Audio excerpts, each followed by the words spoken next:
खरेदी करते।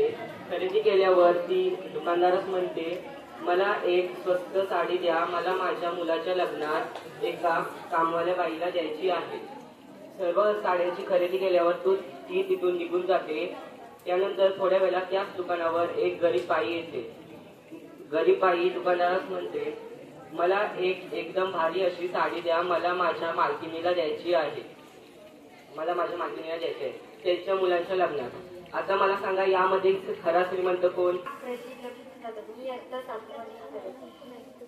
माझ्या गोष्टीचे नाव आहे लोभी कुत्रा। एकदा एका कुत्र्याला खूप भूक लागली होती। तो The thirsty crow. The crow was very thirsty. He looked for water here and there. At last he saw a pot of water. But there was very little water in the pot. The crow thought a plan. He collected some stones and put into pot one by one.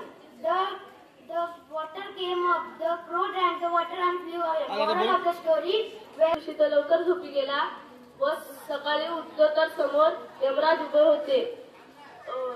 श्रीमंत माणूस यमराज म्हणाले, चला आता तुमची वर जाण्याची वेळ आली आहे। श्रीमंत माणूस थोडा घाबरला आणि म्हणाला, मी तुम्हाला 10 कोटी रुपये देतो, तुम्ही मला 1 तास गए। फिर कौवे आना बंद हुए। बाद में एक दिन दादी माँ बीमार हो गई।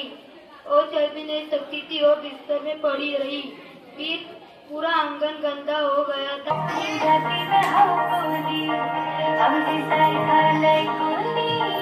आम्ही पाठीशी उभी हाय ती कार्याची एक विरमा आई आई ग आई आई ग दे दर्शन ग माझी बा